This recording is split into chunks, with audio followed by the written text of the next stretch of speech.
apart. Being a part of a group that is singing, time with my loved ones always has meaning.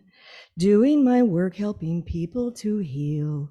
These are some actions that fill me with zeal.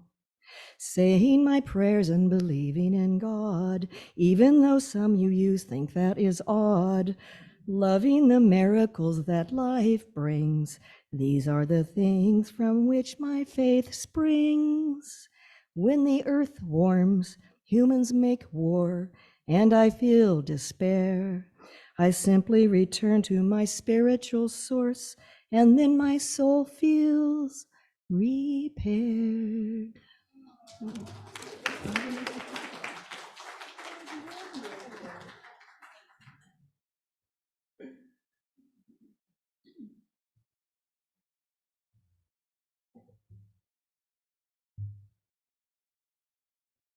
How can I possibly follow that? That was wonderful. That was really wonderful. I'm the Reverend Alex da Silva Soto, Rev Alex suffices. My pronouns are they, them, and theirs. I'm 5'6", 51, gray hair, got a beard these days, and I need glasses to see. I'm wearing a blue and white keffiyeh, a Advent purple stole, and gray kameez. And some of you might be familiar with some of my meanderings in my faith journey. Some of you saw a little bio before I came here to speak for the first time. I'll go over it again just a little bit because we're talking about, our spiritual sources and pluralism. So I was born in Brazil, and my parents were not in any faith practice, so automatically you're Catholic. That's how it happens in Brazil. So I was baptized Catholic, but my first RE experiences, my first religious formation experiences were in the Presbyterian church because my grandmother's family, and her to a greater extent, was also Presbyterian. And then later, Vacation Bible School, the closest church to the house was a Baptist one, so I ended up falling in love with the youth group there and got rebaptized Baptist. But a couple of years later, I converted to Pentecostalism and the evangelical tradition in Brazil, along with a couple aunts of mine, and then my mom later on got converted as well. And that's where I felt my first call to ordain ministry. But that was very complicated, and maybe one day I will tell that story. But needless to say, it was my first breakup with organized religion, and was away from it for 7 years until I moved to San Francisco in '96. And my grandmother passed away. Unfortunately, I couldn't go back home, and I had been already 7 years, and I was feeling dried up. I heard from Tyler just a couple moments ago the importance of a community of faith, right? To hold you up and to help you go through life. So I found Glide, a Memorial Church in San Francisco. Some of you might be familiar with Glide. So that's where I started my religious recovery. It is a real thing.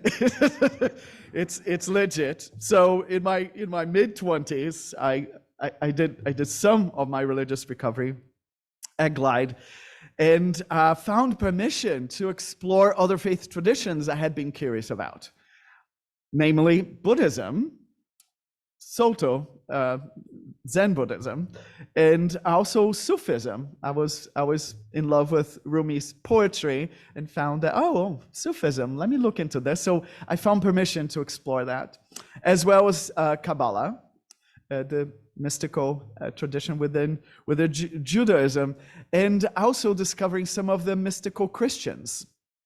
Many, Santa Teresa of Avila, right?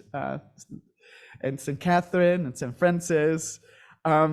So I found some commonality there that, Kabbalah, Sufism, Soto Zen, and these Christian mystics had a lot in common. this mysticism seemed to be running through all of these traditions, in my understanding. And one of the Zen teachers I had the privilege to learn with and to learn from offered me a very resonating imagery. And as I entered into a discernment process, once I felt a second call into ordained ministry, he shared with me that maybe I should look at faith as if it was water. And I realized that I had been drinking from the wells of various religious traditions. So that was encouraging, right? To think of it as different wells, and I'm drinking from all of them. So he encouraged me to draw water from maybe even greater depths of maybe a particular well, to explore that. And he reminded me that water is water, even as it conforms to the shape of the container we drink from, even as it may retain a distant or very peculiar or even distinct flavor of the local ground. Wells may differ, but the aquifer is the same. That was his note of encouragement to me. Many years later, I find myself in the San Francisco Zen Center for my study leave. Well, there was actually 2022. And here's a short clip I took, and I invite you to watch this with me.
So our theme for the month is pluralism. And on December 3rd, the first Sunday of the month, Minister Catherine offered a very intricate and quite substantial introduction of the revised principles of our tradition. Pluralism being one of them.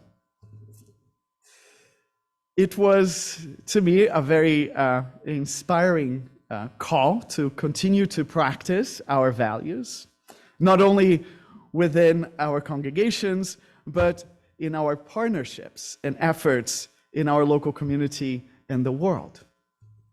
TW's reflection really moved me, right? And I see some heads nodding. Wasn't it extremely powerful? A lived experience of pluralism and how it can't work. Saying that it doesn't is a lie. It can work. There's witness, people bearing witness that it can work. So this is how pluralism is defined within the revised version of Article 2. We celebrate that we are all sacred beings, diverse in culture, experience, and theology. We heard that in song as well. We covenant to learn from one another in our free and responsible search for truth and meaning. We embrace our differences and commonality with love. And on December 3rd, Minister Catherine kept going back to the core, right? Love at the center of all things. Curiosity and respect. So you remember I had God had to go a couple rounds with me until I realized that I needed to go into ordained ministry. So I applied for five different schools within a period of a week and a half. That's the time I had to meet those deadlines. And one of the places I was very interested in was Harvard Divinity School, because of Professor Diana Eck.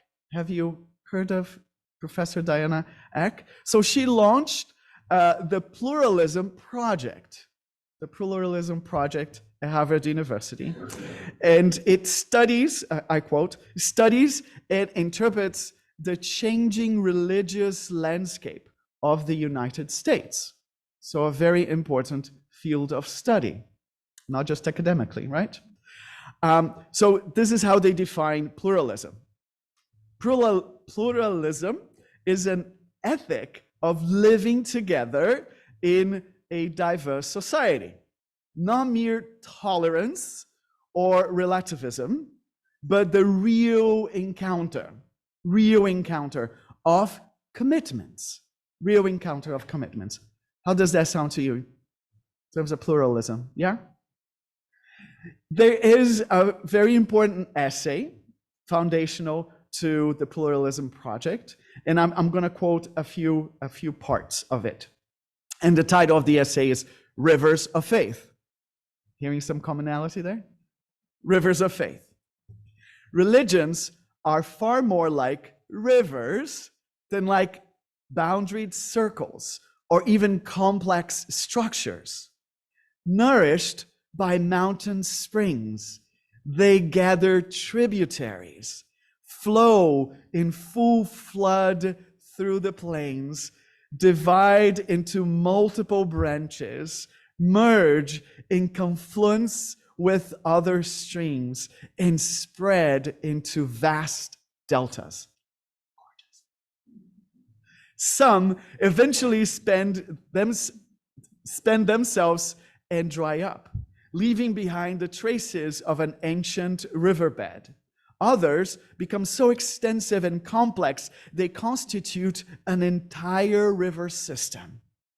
It is important to remember then that living religious traditions are in motion as each new generation makes that tradition its own, in its own time and in its own ways.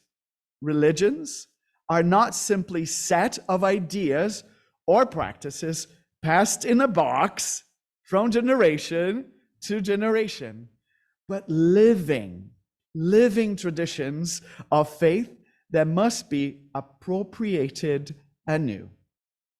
End quote. What do you think? All right.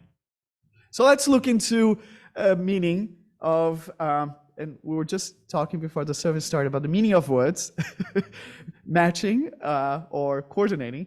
So let's look into the word appropriation, right? Living traditions of faith that must be appropriated anew. The Cambridge Dictionary defines appropriation as the act of taking something for your own use, usually without permission. Example, the author objected to the appropriation of his story by an amateur filmmaker. And here's another example that I found in another dictionary. The appropriation of parish funds. I thought you would get a chuckle out of that. So, secondary definition here for appropriation from the Cambridge Dictionary. The act of taking something such as an idea, custom, or style from a group or culture that you are not a member of and using it yourself.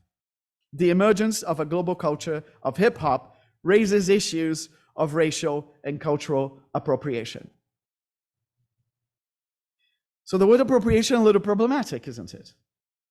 And I'm appropriating a cultural item, a keffiyeh. Yes? And many, well, all have been asked to wear keffiyehs in solidarity with our siblings.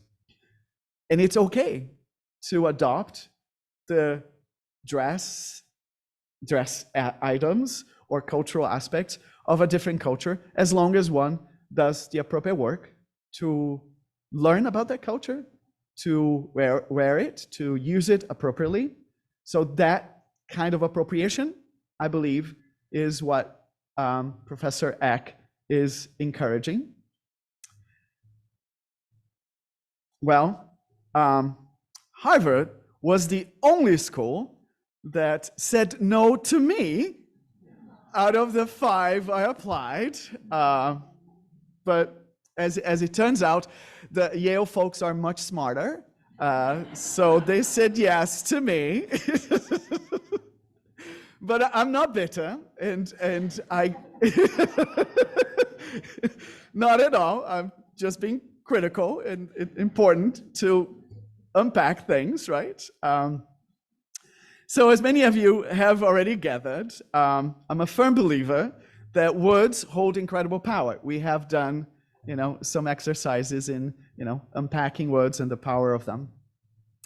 And I'm deeply grateful to Courtney for offering the reading last Sunday. Remember the reading that Courtney offered about how some terms have been racialized and how it is used to be quite derogatory, and the grave consequences of equating light and whiteness with purity and goodness exclusively, and dark and blackness with impurity and evilness exclusively. Remember Courtney's? And if you don't, great recording, you can go back.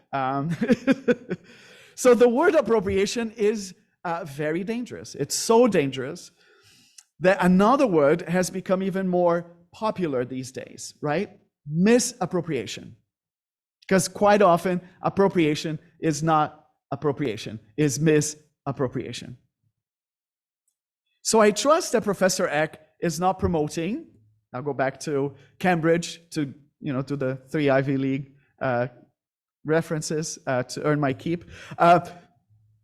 I believe she's not promoting taking something such as an idea, custom, or style from a group or culture that you are not a member and using it yourself. I believe it is the responsible, learning from, acquiring, being in relationship with, and maybe even adopting those cultural elements that you appreciate. And in the Pluralism Project, there is a reference to a quote from a Vietnamese Buddhist monk that told a Pluralism Project researcher in Phoenix, "We must take the plant of Buddhism out of the pot and plant it now in the soil of Arizona." That's a great example of appropriation, right? But I like to push myself, and I believe that, you invited me for some of that spiritual exercise in collective, right? So here's a question. Have you ever witnessed any practices of appropriation? How about misappropriation in our own circles? So the consciousness around those practices need to be elevated, doesn't it? Very dangerous, very powerful and important, and very dangerous. So here are some very helpful antidotes to misappropriation offered by the good folks, smart folks at the Pluralist Project.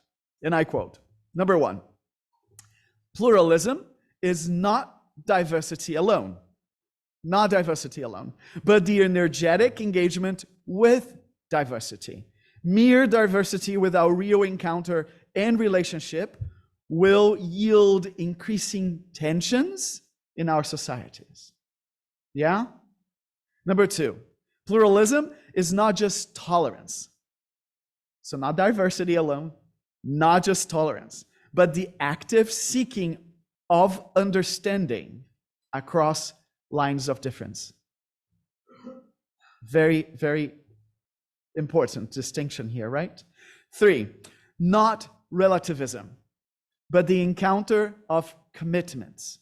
The new paradigm of pluralism does not require us to leave our identities and our commitments behind, for pluralism is the encounter of commitments. I heard that in your song, Megan. It means holding our deepest differences, even our religious differences, not in isolation, neat little boxes, but in relationship to one another. In closing, the fourth, pluralism is based on dialogue. The language of pluralism is that of a dialogue, an encounter, give and take, criticism, and self-criticism. Dialogue means both speaking and listening, and that process reveals both common understandings and real differences. Dialogue does not mean everyone at the table will agree with one another. Can you get an amen? Yeah. Pluralism involves the commitment of being at the table with one's commitments. Yeah? So Professor Diane L. Eck succinctly defines pluralism as encountering diversity. Not just buying it, not just renting it, not just borrowing it, encountering diversity. And I quote, pluralism isn't just the fact of diversity, but how we respond to it, how we respond to difference of all kinds. We'll have one more little video. It's another video from my study leave at the San Francisco Zen Center. And I want to point out that the San Francisco Zen Center was a beautiful design by, does anybody know the architect? Julian Morgan. Yes, an amazing, very powerful architect in a time where women were not really allowed to be jetsoning around doing big things like building buildings. And she did build this building for young Jewish women to study and live in community. And many years later, what do we have there? Soto Zen Buddhists. Some of them with Jewish roots as well. So maybe in the first video, some of you saw Star of David symbol. So I would invite you to watch this other little clip and see if there are any other symbols you may find in this space.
You notice I was doing some yoga while recording. So here's some some more questions for you. What are we doing to remove our ignorance of one another and dismantle stereotypes, half-truths, and the fears and traumas that underlie old patterns of division and violence? Where do you draw the living waters you need for your faith journey? Where are you drawing? What wells are you drawing the water you need for your faith journey? How did you come about it? And how deep are those wells?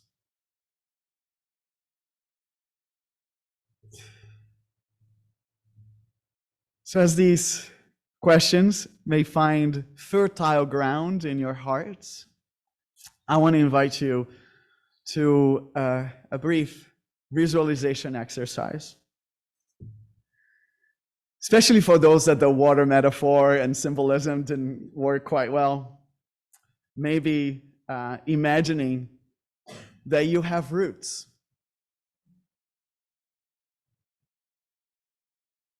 So finding yourself present to this physical body you have.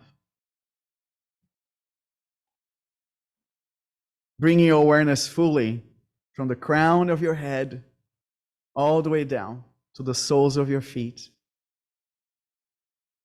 Wiggling your toes as your little roots, placing them down to the ground and imagining them connecting, because they do. And I know that some of you know about earthing in this congregation. So imagining your roots going deep into the ground. Visualizing them connecting to the aquifer or to the waterbed, water streams underground that you may need to nourish your roots, your trunk, your branches.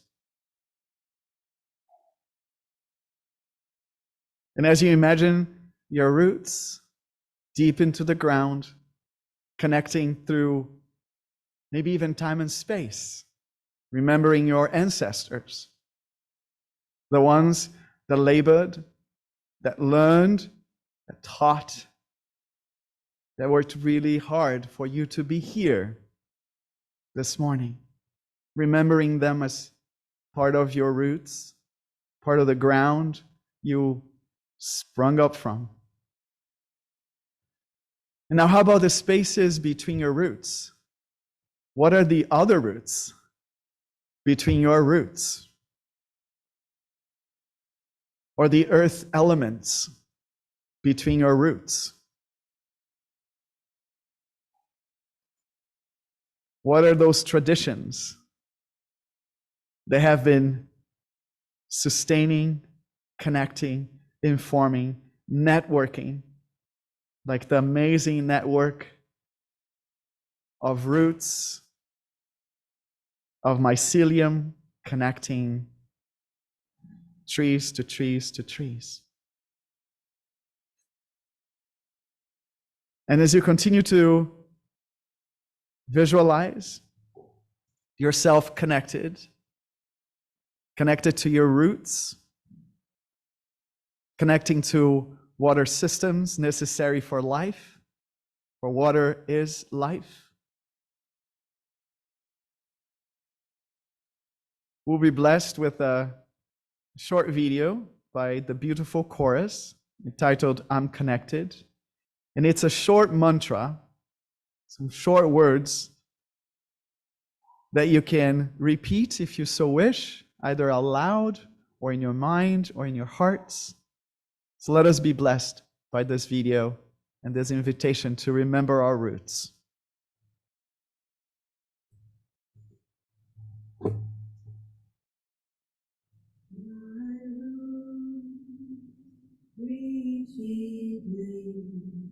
I am connected to the core of me. My roots reach deeply. I am connected to the core of me. My roots reach deeply. I am connected to the core of me. My roots reach deeply. I am connected to the core of me. My roots reach deeply. I am connected to the core of me. My roots reach deeply.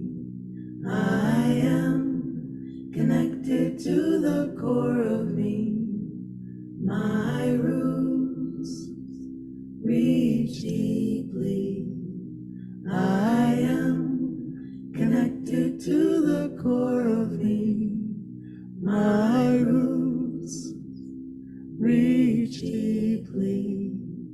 I am connected to the core of me.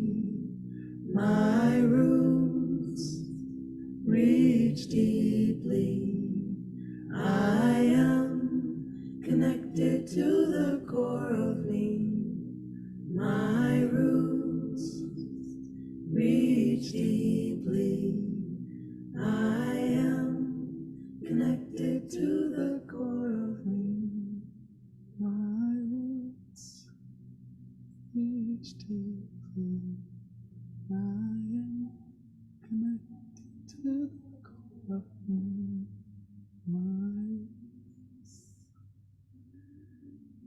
As we connected to our deep roots, to the core of us, I want to invite you to stretch out according to your ability, maybe just your fingers or full arm stretch, remembering that we can reach out, that we can connect, that we can be in relationship and connection with all that is, with the amazing plurality and the diversity that surrounds us.